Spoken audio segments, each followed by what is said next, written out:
নারীরা চুল আঁচড়ানোর পরে ঝরে যাওয়া চুল কি করবেন? অনেক নারীরা এটা জানে না, যার কারণে কঠিন বিপদে পড়ে যায়। মনে রাখবেন, এই চুল কিন্তু খুবই গুরুত্বপূর্ণ। এই চুলটাকে যেখানে সেখানে ফেলে দেওয়া যাবে না। নবীজি সাল্লাল্লাহু আলাইহি সাল্লামের এই চুল মোবারক নিয়েই কিন্তু একজন ইহুদি মহিলা তাবিজ করেছিল, ব্ল্যাক ম্যাজিক করেছিল, জাদুটোনা করেছিল, কুফরি কালাম করেছিল। নবীজি সাল্লাল্লাহু আলাইহি সাল্লাম এত সুন্দর করে কথা বলেন, কিন্তু হঠাৎ করে নবী সাল্লাল্লাহু আলাইহি সাল্লাম অসুস্থ হয়ে পড়েছেন। এক ইহুদি মহিলা তার চুল মোবারক নিয়ে 11টা গিরা দিয়ে তারপরে এক কূপের মধ্যে ফেলে দিয়েছিল। নবীজি সাল্লাল্লাহু আলাইহি সাল্লামের কাছে জিবরাইল সাল্লাম এসে বলেন, ইয়া রাসূলুল্লাহ, ইয়া হাবিবাল্লাহ, অমুক মহিলা আপনাকে জাদু করেছে। নবীজি সাল্লাল্লাহু আলাইহি ওয়াসাল্লামের উপরে দুইটা সূরা নাজিল হলো, সূরা ফালাক এবং সূরা নাস।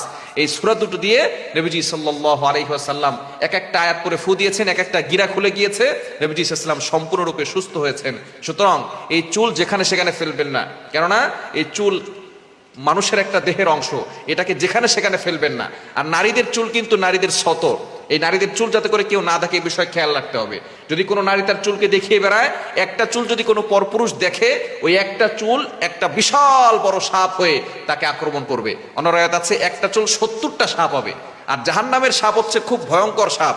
এই জাহান্নামী সাপের মাথা হবে উটের মাথার মতো, আর মোটা হবে কলা গাছের মতো।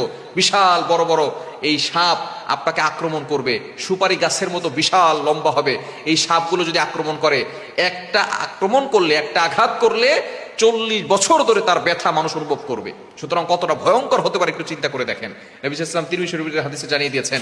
এজন্য যারা চুল মানুষকে দেখিয়ে বেড়ায় তারা কিন্তু খুব বিপদে পড়ে যাবে। এজন্য চুল যখন আঁচড়াবেন তখন অবশ্যই যে চুলগুলো ঝরে পড়ে যায় সেই চুলগুলো আপনি মাটিতে পুঁতে ফেলবেন, এটাকে যেখানে সেখানে ফেলবেন। অনেক কাছে চুল বিক্রি করে, খবরদার, এটা সম্পূর্ণরূপে হারাম। চুল বিক্রি করা যাবে না, যেহেতু সেটা পড়ে গেছে, এটা আপনার দেহের একটা অংশ, এটাকে গোপন রাখতে হবে।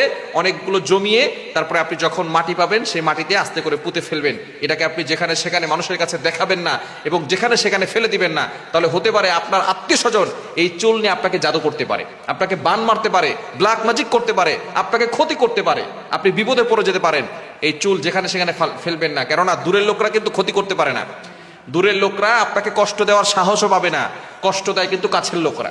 কাছের লোকরা যারা আপনার আশেপাশে আছে, আপনার কাছে বারবার আসে, আপনার সামনে সুন্দর করে কথা বলে, আপনার সামনে হাসে, আপনার প্রশংসা করে, এরাই পিছনে গিয়ে আপনার গীবত করে। সুতরাং দূরের লোকরা আপনাকে কষ্ট দেওয়ার সাহসও পাবে না, আঘাত করার সাহসও পাবে না।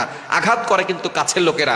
এজন্য অবশ্যই যারা ওত পেতে বসে আছে তাদেরকে আপনার চুল দিয়ে তাদেরকে উপকার করতে যাবেন না। এজন্য অবশ্যই চুলগুলোকে ভালো করে, যে চুলগুলো ঝরে পড়ে যায় এগুলো অন্যত্র ফেলে দিবেন না, যেখানে সেখানে ফেলে রাখবেন না, পরপুরুষের সামনেও ফেলবেন না। এটাকে ভালো করে দলামোচ করে অথবা কোনো জায়গায় জমা করে রেখে এরপরে যখন সুযোগ হবে তখন আপনি মাটি নিচে পুঁতে রাখবেন ইনশাআল্লাহ। তাহলে সকল ধরনের ব্ল্যাক ম্যাজিক, জাদুটোনা, কুফরি কালাম থেকে আপনি বাঁচতে পারবেন।